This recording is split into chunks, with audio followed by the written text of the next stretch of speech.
This is the Widow Podcast, and I am Karen Sutton, the Widow Coach.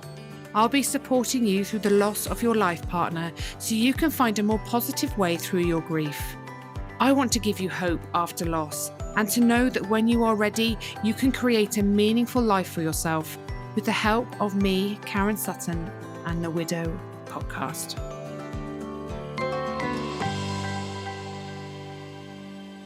Hello, and thank you for joining me on the Widow Podcast. In this episode, I wanted to talk to you about surviving the holidays. Christmas is around the corner, and New Year not far after that. It's a time where most people around us seem to be very happy, full of joy, excited for a break, for some time with their families to celebrate the festive season. And all the while we are feeling lost, alone, crushed. Our family isn't as it used to be. Christmas doesn't feel the same anymore. When your life partner dies, every single corner of your universe is affected, and significant days like birthdays, anniversaries, holidays, Christmases, they can feel incredibly heavy.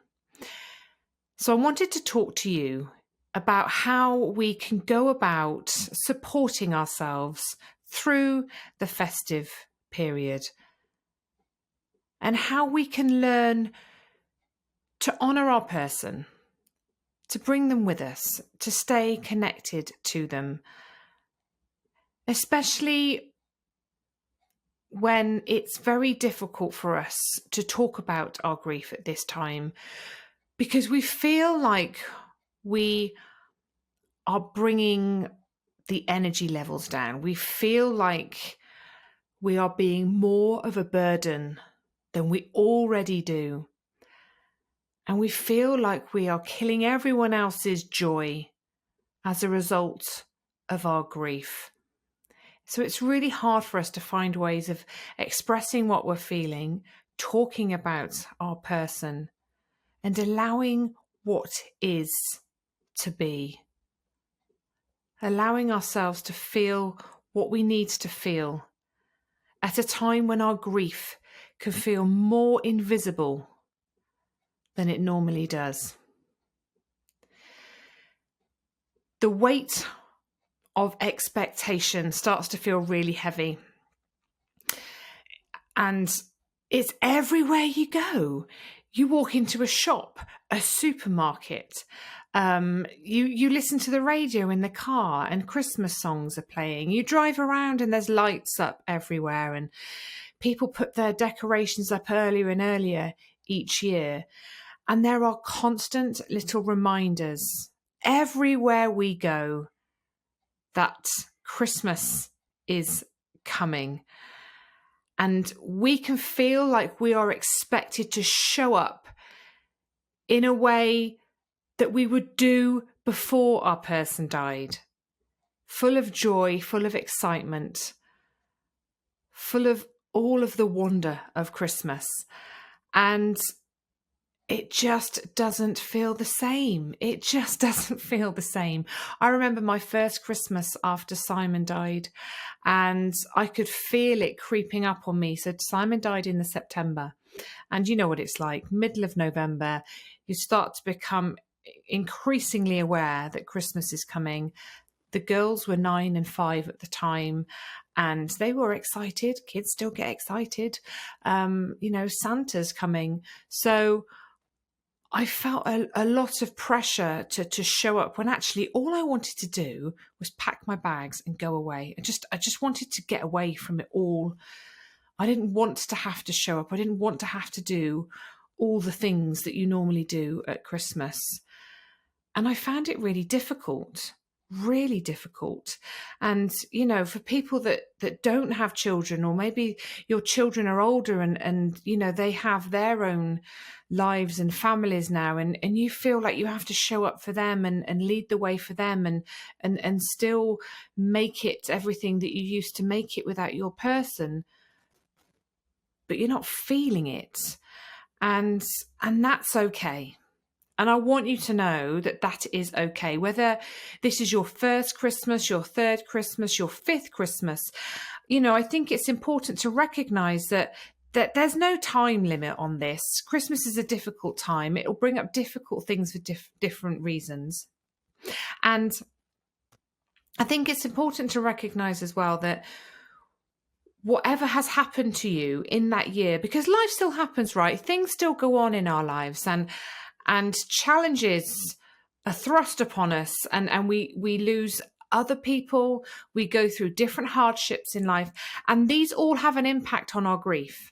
So, you know, even if you are, you know, in your mature grief now, and maybe you are a few years into it, you might have had something happen to you this year that's impacted your grief, that's making it feel heavier this year. And that's okay. That there is no time limit on this. And I want you to understand that. I really want you to understand that. So, thinking about Christmas, it's so important that we think of ways that we can honour ourselves through the Christmas period, ways that we can support ourselves through it, but also ways that we can honour our person, that we can help keep our person's memory, our love for them alive, ways that we can incorporate them into our celebrations, our lives, our time with our loved ones, so that it doesn't feel like they are completely forgotten. Because it does feel like that. And I think the further we move through our grief, the less people talk about your person, the less people say their name. And we need that. And I think it's important to continue that. So just a few ideas here in this episode to help you think about you through Christmas, your loved one through Christmas, and how you can go about navigating it in a more positive way. One of the first things I did at my first Christmas after Simon died was I came off social media. I just deleted the apps from my phone so that I wasn't tempted to go on and see what everyone else was doing, because that was hard. That was really hard, going on to all these social media platforms and seeing everyone's posts and finding it really upsetting, frustrating, and triggering, because you then look at everyone else's posts, you take them at face value, you think they've got a perfect life, and you can feel really hard done by. Rightly so, because it's rubbish, right? So if you are finding social media triggering, that you are spending time on it and it's making you feel worse, just take a break from it for a couple of weeks. You're not going to miss much. But also, if you do decide to stay on, just remember that people only show you the best bits. You're not seeing their reality. You're not seeing their truth. There may be many things that they're going through in their lives at the moment that you know nothing about. And we are all very quick to assume that everyone else's lives are perfect because we only see a snapshot. We only see the bits they want us to see. And those bits are normally the polished photos where everyone's smiling, looking beautiful, and living their best lives. They don't show you the pictures of the arguments, of the challenges, of their grief, of their loss, of what's happening in their lives in that moment of time. So try to avoid comparisons with other people, and try not to go through social media thinking that what you're seeing is the full picture. Ask a family member or a friend or another family if they can come and stay with you, especially, you know, if you're on your own at Christmas, maybe you could go and stay with friends. My mum used to come and stay with me on Christmas Eve, so that when we woke up on Christmas morning, it was less pressure on me to show up for the kids, and she was more able to bring an element of fun to Christmas morning. And I knew I wasn't completely alone. You know, if I wanted to go off and have 5 minutes, I could. And I know people go and stay with family for the very same reasons, whether they've got children or not got children. Sometimes we feel like we want to be on our own and we want to pull back, and that's understandable. But actually, it's in these times that we often need people around us more than ever. We need those connections with the people we love to remind us that we do still have those around us that love us, care for us, and want to look after us. Accept the help. Accept what people offer. Ask for it if you need to. You cannot do this alone. You're not expected to do this alone. And we are a bit of a nightmare for letting everyone think that we're okay, we've got it all under control, everything's fine. And actually, it's okay to say, this is hard, I'm struggling, and I could do with some help, and to accept the help that people offer. So that can be a really lovely way of showing yourself some kindness and some grace. Christmas is often filled with traditions and things that we used to do with our person. It's okay to let some of these things go. It's okay to continue with the ones that still feel good for you. And it's okay to start new traditions and do new things, whatever feels right for you, wherever you are in your grief, whatever's going on for you. Just think about what feels good, what connects you to your person. There'll be certain things your person did that you'll want to continue with because it feels special to you and you want to remember them in that way. There will be things your person did that might be too painful, that might be out of reach, that might not be possible without them. And it's okay to say, I can't do that anymore. It's not the same without my person. So I'm going to give that thanks for the time that I had it for, the times that we shared, those memories that we created. And I'm going to let it go. And I'm going to bring in something that is going to support me in this season of my life. Now, that can look like many different things. There's so many ways in which we can, start these new traditions. We can be creative and make things, memory boxes and blankets. There's so many things that we can do to, make our person feel that, we're still connected to them. Baubles. You can decorate your own baubles now. The way you decorate your tree, the decorations you put up around the house. And these are all things you can ask people to help you with as well if you're not feeling like you can manage it yourself. Equally, if you don't want to put any decorations up, don't. There's no pressure to. You don't have to. And remember, how you're feeling this year about Christmas isn't necessarily the way you are going to feel about Christmas every year. I used to love Christmas, and when Simon died, obviously I completely lost my love for it, and I was so upset that it would never come back. I was so concerned it would never come back because I loved how much I loved Christmas. And I have to say, the first 3 weren't great, but then year after year, it has come back. And this year is my 7th Christmas without Simon, and I'm looking forward to it. I can appreciate it for what it is.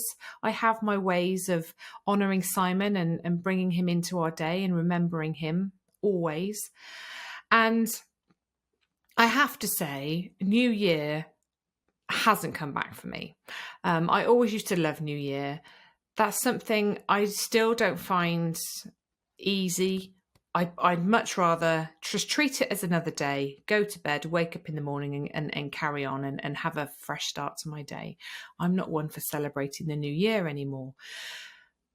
But it's different for everyone, and it can be different in different years as well. But know that it will evolve, it will change, and how you deal with Christmas and how you feel about it will be different every year. But thinking of ways which we can honour our person, wearing their jumper, baking their favourite Christmas cakes, cooking their favourite meal, drinking their favourite wine, doing their little traditions that they love to do on Christmas Eve or Christmas morning or Boxing Day, the decorations that we use, personalising decorations and putting them up around the house, lighting candles, having a special picture, going somewhere that your person used to love going to. There's ways that we can bring those things in to our lives. Have a plan So if you are invited somewhere and you're feeling a little bit wobbly, have a get out plan. And be honest, tell somebody, if you've been invited somewhere, say, I'm going to come. However, if on the day I'm having a really bad day, I might back out or I might leave early. Drive. Make sure you've got someone that can pick you up, or you've got, a taxi on standby waiting to come and collect you when you're ready to leave, so that you feel like you have an element of control in the situation, that you can say no last minute if you want to, and people will understand, that you can go and leave after an hour if you want to, and that people will understand. It's being honest. It's having that open dialogue so that people understand that you don't find these things easy and you may not be able to cope that well doing it, but you'll try. It's also okay to say no, that you're not feeling it, but asking people to still keep inviting you. It's not no forever. It's just no right now because of where you are in your grieving journey. Now, Christmas cards are so difficult. The first year for me after Simon died, I could not do Christmas cards. I used to write about 50 odd every year and send them out. And I just couldn't face it for many reasons. I didn't have the time and energy to sit down and write them. And I didn't want to be writing cards to people and not being able to put Simon's name in it. So I put a note on social media before I came off it, and I said to everyone, I'm sorry I'm not doing cards this year, and I donated what I would have spent on the cards to the air ambulance charity instead, and everyone was very supportive of it. I bought my daughters a card, and how I handled that was I said the card was from me. So I put love from mum in the card, and then I did a little message from their dad in terms of, I know your dad will be thinking of you this Christmas and sending you lots of hugs and kisses. So I was still talking about him in the card, but I wasn't saying the card was from him. I really battled with that one because I wanted to write love from mum and dad. And that was one of the hardest things about it, because how could I write his name when he wasn't here? Was that giving them mixed messages? Was that the right thing to do? You never know, do you, what the right thing to do is? I've since learned that there's no right or wrong. But at the time, I didn't know, and I didn't want to do something that was going to cause confusion or damage, or that they'd say, why is it from Daddy? Because Daddy's dead, because children do that kind of thing. So I kind of wrote a little note to them, giving them his love. Because I felt like I had to acknowledge him. I couldn't just give them a card and not acknowledge him. Make time for you.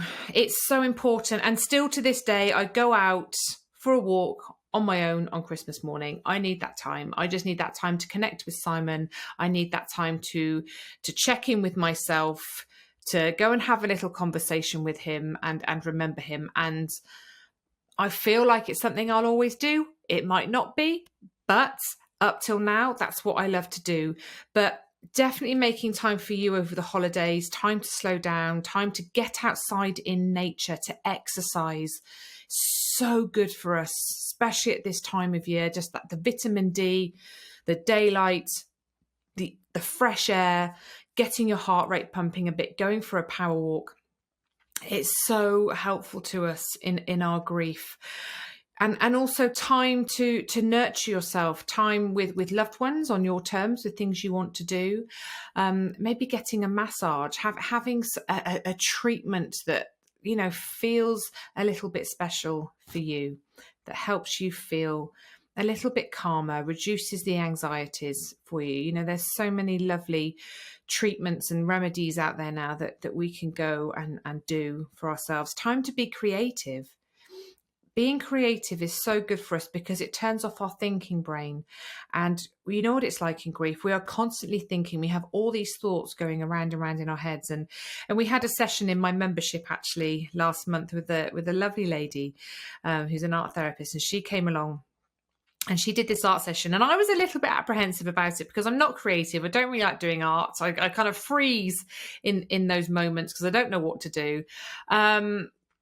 But wow, we all turned up. We all did what, we were guided to do. And we were asked to write down 5 words how we felt at the beginning of the session, and 5 5 years, 5 words, sorry, to write down how we felt at the end of the session. And the change, the positivity, the calmness, the hope, the less anxiety, relaxed. Oh my, honestly, it was incredible. So I would urge you to find time to be creative in some way or another. And there's so many ways of doing that, so many different ways of doing that. But just taking that time out to turn off your thinking brain, give yourself some time and space. Meditating is a wonderful thing to do. Journaling is a wonderful thing to do. There's all these tools out there that can help you work through your grief. Trying not to overindulge, so difficult at Christmas, right? You know, there's so many yummy foods, so many lovely drinks out there, but actually they make us feel worse. They really do. When we eat a lot of the wrong foods, when we drink too much alcohol, when we don't get enough sleep, when we're not getting outside and exercising, it makes us feel lethargic, tired, grouchy, not in control of us, and the impact it can have on our mood, our thoughts, our actions. It's huge. So I'm not saying don't treat yourself. Of course I'm not. That would be ridiculous. But just be mindful about what you are consuming, and, you know, just make sure you're giving yourself good food where you can. Maybe not drinking every day, giving yourself some alcohol-free days over the festive period, and some time to wind down, because we need that time. And actually all of those heavy foods and drinks can have a really negative impact on us and how we deal with it. When you think about giving gifts to people, do your shopping online, give gifts of your time, give vouchers to do something in the new year, which is lovely because it gives you something to think about and look forward to in the new year. It's time with somebody that you love and care for, and maybe an opportunity to try something new and do something different with somebody, or just go and see something at the cinema or the theatre. Anything that is a gift of your time that is easily given to somebody, rather than traipsing around the shops, which nobody wants to do when they are in the depths of grief. And actually you don't need to. And actually we can say to people, you know, I'm struggling with Christmas this year, so, you know, don't worry about buying me a gift. I won't worry about buying you a gift. Let's just do something. Let's go out for lunch at some point and do it that way. Know that it's okay to be okay. My first Christmas, the build up to it was absolutely horrendous. I was in a real pickle, and I woke up on Christmas morning and I didn't feel great. And my mum was here and we opened our presents, and I actually went off for a walk with my sister with the dog. And when I came home, I felt good. And I actually had a lovely day, a really lovely day. We talked about Simon. I wasn't particularly tearful. I wasn't feeling horrendous. I wasn't overly sad. I actually felt quite happy. And this Simon died in September. So this is just over 3 months later. And I was good. We played games and the children had fun, and it was fab. And I had a good day. And that's okay, because grief isn't always about being sad. We can't always live in our grief and the heaviness of it. So if you're feeling okay, if you're having a good time, that's okay too. It doesn't mean that it's not there. It doesn't mean that you're over it. It doesn't mean that you've got anything to feel guilty about. It just means in that moment, you are okay. Take it. Run with it, enjoy it. Because I tell you what, when I woke up on Boxing Day, I felt horrendous, and Boxing Day was awful. Absolutely awful. Everyone left. It was myself and the girls. I tidied up the house, and Boxing Day was a day that ordinarily Simon and I would sort of just hunker down with the kids and eat the leftovers and watch movies and play with their toys and stuff. And it was horrible. It was really horrible. So I'm glad I allowed myself to enjoy Christmas Day, because Boxing Day wasn't fun. And that time in between Christmas and the New Year was awful, absolutely awful. So So allow what is to be. If you're feeling down, if you're feeling sad, if you're feeling tearful and you don't want to see anyone, that's okay. Go with it. If you're feeling upbeat and you want to do something and you're enjoying yourself, that's okay too. Go with it. It's all valid. It's all okay. Look for the good. Always, always look for the good, because this isn't to minimize or diminish what you're going through, what you're experiencing. It's to help you see that there is still good amongst all the heartache, all the sadness. And it's good to acknowledge that, because it just helps us see that we still have things in our lives that bring us some joy, some peace, some love, some connection, some contentment. And it's giving yourself permission to acknowledge those things and celebrate them sometimes if that feels right for you. And if you want to get away from it all, get away from it all. There's plenty of trips, holidays, excursions that are arranged over Christmas and the New Year for many people that find it difficult, because a lot of people find it very difficult for very different reasons. So if this year you don't want to be here, get away. That's absolutely okay too. But wherever you go, whatever you do, keep saying their name. Keep talking about them. Remember them. Remember the things that you did, the times that you shared, the memories that you made, the traditions that they brought to the family. Share funny stories. Share those moments, because it's so important to us to keep our person alive, to stay connected to them and feel like they are coming with us on our journey, because they are, because they're part of us. They've had such a big impact on us, on our lives, and we want to celebrate that and we want to remember that. So whatever you do, do that and just listen to your body. It will guide you. It will tell you what it needs. It will tell you what it wants you to do. Don't push yourself. Just go with what feels right. If you like to read, I have a blog on my website, 11 Ways to Survive Christmas When Widowed. So I will put the link in the show notes and you can always go and have a little read of that. And if you want some extra support over the Christmas period, we are meeting regularly in my membership, Remember.